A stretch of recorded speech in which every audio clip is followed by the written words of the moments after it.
Hello, Bachcha Party. I hope you are doing well. So, our today's topic of interest is motion of a car on a bank road. That means एक car है जो कि move कर रही है, motion में है, कैसे रोड पे, बैंक रोड पे। बैंक रोड का मतलब है कि वो कार हॉरिजेंटल से, रोड की हॉरिजेंटल से किसी ना किसी पर्टिकुलर एंगल पे क्या है, इंक्लाइंड है। ठीक है, so let's see the diagram.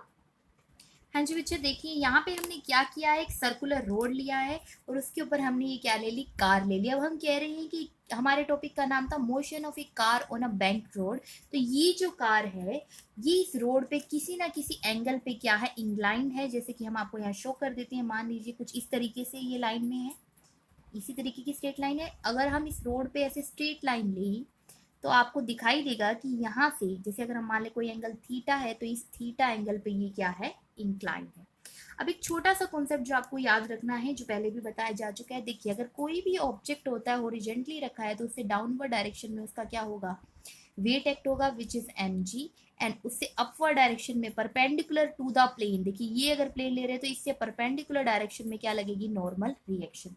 ऐसे ही इस कार का अगर हम लेके चलें तो इस कार का क्या होगा, नीचे डाउनवर्ड डायरेक्शन में क्या लगेगा, इसका weight, which is represented by mg, क्योंकि इस कार का अपना क्या होगा, वेट होगा, ठीक है, मास होगा, और उस पर क्या लगेगी, ग्रेविटी, तो हमारे पास आ जाएगी mg।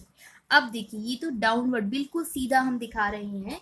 अब लगेगी नॉर्मल रिएक्शन। अब क्वेश्चन ये है कि नॉर्मल रिएक्शन कैसे लगी इस पे, या ऐसे ही बिल्कुल सेम जैसे इस ऑब्जेक्ट में लगी थी, नीचे लगा दी हमने, जैसे mg लगा, इससे बिल्कुल सामने नॉर्मल रिएक्शन एक ही लाइन पे होगी या फिर चेंज होगी। ऑफ कोर्स यहाँ पे एंगल ऐसे ही हॉरिजेंटली नहीं रखा, ये कार किसी ना किसी एंगल पे इंक्लाइंड है, और हम हमेशा ये जो नॉर्मल रिएक्शन लगाते हैं इस प्लेन के परपेंडिकुलर लगाते हैं। तो यहाँ पे ये प्लेन है, ये देखिए, ये लाइन देखिए, तो इस लाइन के परपेंडिकुलरली क्या लगेगा, इस लाइन के ऐसे परपेंडिकुलरली अगर आप देखेंगे तो क्या लगेगी, यहाँ पे नॉर्मल रिएक्शन। इस प्लेन के परपेंडिकुलर डायरेक्शन में, अगर हम इस प्लेन के परपेंडिकुलर डायरेक्शन में लेते हैं तो कुछ इस तरीके से यहाँ पे लगेगी नॉर्मल रिएक्शन आर। और देखिए, यहाँ पे आपको जो ब्लैक से शो किए जा रहे हैं, these are like the tyres. ठीक है, अब जो कार है उसमें टायर्स हैं, तो वो बेसिकली किस लिए, क्या कहते हैं, फ्रिक्शन। अगर आप रोकना तो कहाँ पे फ्रिक्शन लगती है, उन टायर्स के ऊपर लगती है। ठीक है, तो पहली बात, ये कार मोशन में है, इसीलिए इस कार पे, ठीक है, इस कार पे इस डायरेक्शन में क्या लग रहा होगा, सेंट्रिपिटल फोर्स, जिसकी वजह से इस डायरेक्शन में अगर मानूं, मतलब पूरे रोड के अकॉर्डिंग आपको क्रॉसपॉन्डिंग शो कर रही हूँ कि इस डायरेक्शन में क्या लग रहा होगा, यहाँ पे सेंट्रिपिटल फोर्स, सेंट्रिपिटल फोर्स। और उस फोर्स को बैलेंस कौन कर रहा है, यहाँ पे फोर्स ऑफ फ्रिक्शन। देखिए, इस तरफ क्या लगेगा, सेंट्रिपिटल फोर्स, तो इससे, क्योंकि कहाँ लगेगी, जिस लाइन ऑफ एक्शन पे रखा है ये, अगर मैं कहती यहाँ पे फोर्स है तो यहाँ पे फ्रिक्शनल फोर्स होता है, जिसको हम किससे रिप्रेजेंट कर देते, स्मॉल एफ से। लेकिन ये तो किसी एंगल पे इंक्लाइंड है, इसीलिए इस तरफ क्या लगेगी, force of friction, which is F. हाँ जी, अब क्या है, आपके पास आ गया है normal reaction and force of friction. तो इन दोनों को हम क्या करने वाले, रिजोल्व करने वाले। रिजोल्व का मतलब कंपोनेंट्स में हम इसे डिवाइड करने वाले हैं। अब आपको शो करते हैं कि किस तरीके से कंपोनेंट्स में डिवाइड होंगे। So we will take the black pen to show you. देखिए, हमेशा किसी भी, जैसे मैंने बोल दिया ये एंगल कितना था, थीटा, तो देखिए यहाँ से अगर ये हम लेते हैं इस फोर्स का, ये जो फ्रिक्शनल फोर्स आपका इस डायरेक्शन में आ रहा है, जो कि इस पे लग रहा है, इस बॉडी पे, ठीक है, ये भी दो कंपोनेंट में डिवाइड होएगा। कौन से कंपोनेंट्स में डिवाइड होएगा, हॉरिजॉन्टल कंपोनेंट में और वर्टिकल कंपोनेंट में। तो यहाँ से अगर मैं कहती हूँ कि एक कंपोनेंट इसका ये है, ठीक है, एफ का कौन सा कंपोनेंट है, अभी चेक करेंगे। एक कंपोनेंट लगेगा वाई एक्सिस के अलोंग, ये भी चेक करेंगे कौन सा कंपोनेंट है। देखिए, ये एंगल थीटा है, इसीलिए ये एंगल भी क्या हो जाएगा, theta, because of alternate interior angle. और मैंने आपको बताया था कि जिसके साथ थीटा होता है, जैसे इस फोर्स के ये वाला इंक्लाइंड एंगल थीटा है, वही हमारा क्या बन जाएगा, कोस थीटा। सिर्फ याद रखिए, छोटी सी बात।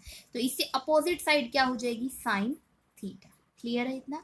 नाउ इस आर को भी रिजोल्व करने वाले हम दो कंपोनेंट्स में, एक कंपोनेंट इसका इस तरफ हॉरिजॉन्टली, एक कंपोनेंट इसका वर्टिकली। हाँ जी, अब देखिए यहाँ पे एंगल कौन सा होगा, ये वाला एंगल होगा कि ये वाला एंगल होगा। ये नॉर्मल रिएक्शन देखिए शिफ्ट हुई है, अदरवाइज तो ये सीधी होती, ये इंक्लाइंड होने की वजह से ही तो नॉर्मल रिएक्शन ऐसे हुई। तो वो इंक्लिनेशन आपका एंगल कितना था, ये एंगल कितना था, जो इंक्लिनेशन एंगल है, दिस इज योर थीटा, तो यहाँ पे थीटा कंपोनेंट आएगा, जिसकी वजह से ये कंपोनेंट क्या बन जाएगा हमारा r cos theta, and this component is your r sin theta. Hope this is pretty clear to all of you. Let's सी.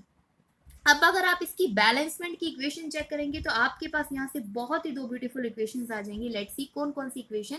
अगर आप देखते हैं यहाँ से r cos थीटा को कौन बैलेंस कर रहा है.